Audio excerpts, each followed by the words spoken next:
जीव हो चाहे पशु पक्षी हो, एक भगवान की कारीगरी में अपने इस भजन के माध्यम से आपको सुना रहा हूं। समय भी बहुत कम बजा है, 3:45 बजने को है। आप जब तक सुन रहे हैं प्रेम पूर्वक मैं पूरी कोशिश कर रहा हूं कि आपको सुनाऊं। जो जा रहे हैं उनसे निवेदन है कि आप जरूर सुने मेरी ये बात। तमते ज्यादा तो जल्दी हमको, क्योंकि अभी हमको टोंक निवाई पहुंचना, रात को प्रोग्राम है टोंक जिले में।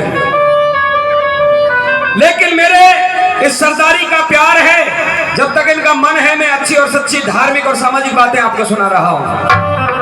कवि ने एक बात लिख दी क्या कि लीला तेरी ईश्वर बड़ी महान।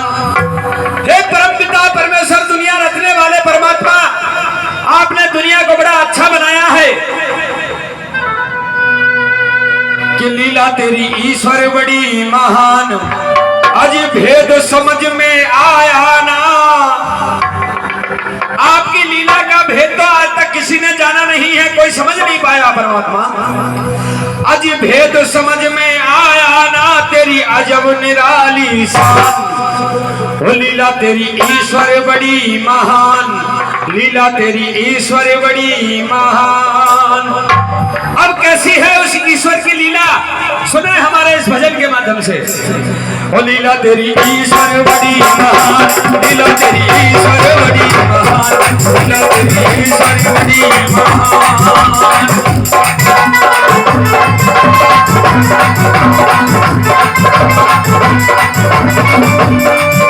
वो भेद समझ में आया ना तेरा, भेद समझ में आया ना, तेरी अजब निराली शान।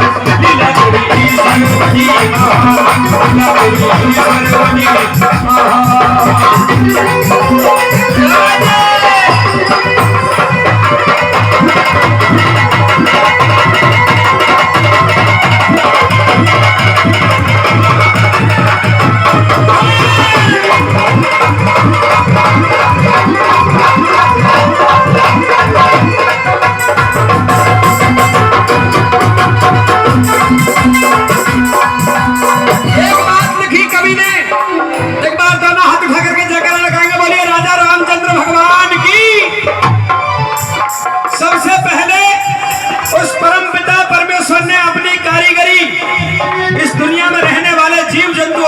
पक्षियों में दिखाई।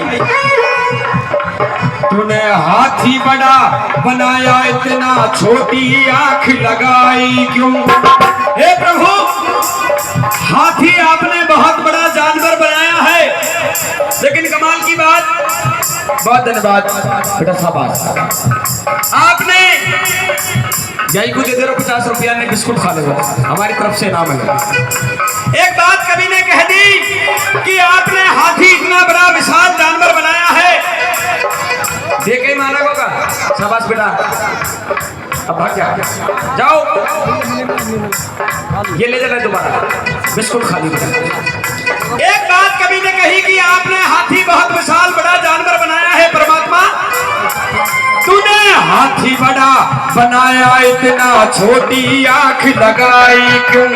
सूरज इतना गर्म किया, फिर चांद में शीतलताई क्यों? हे प्रभु, आपने सूर्य को इतना गर्म बनाया कि गर्मी लगती है, दूसरी तरफ आपने चंद्रमा को इतना ठंडा बनाया कि ठंड लगती है। कैसी कारीगरी है आपकी?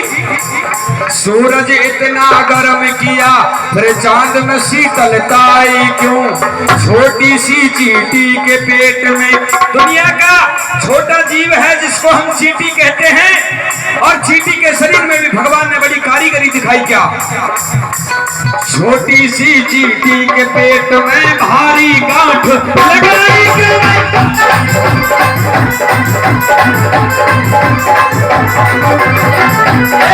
नहीं कभी ने, कोई टुकड़े को मोहताज फिर दर दर का बना भिखारी क्यों? हड्डी पर कोई मैं खाया, प्रभु इतनी साहूकारी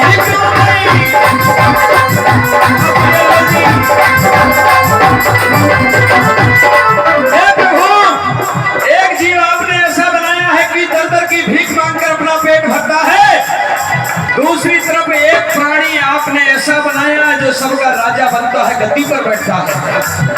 कवि ने कह दिया कि वो राजा बनने वाला भी माँ के पेट से जन्म लेता है और वो भीख मांगने वाला भी माँ के गर्भ से जन्म लेता है। परमपिता आपने दोनों में फर्क क्यों किया? प्रभु इसी पेट से सब आते, प्रभु माँ के पेट से सब आते, धार्मिक की अत्याचारी क्यों है?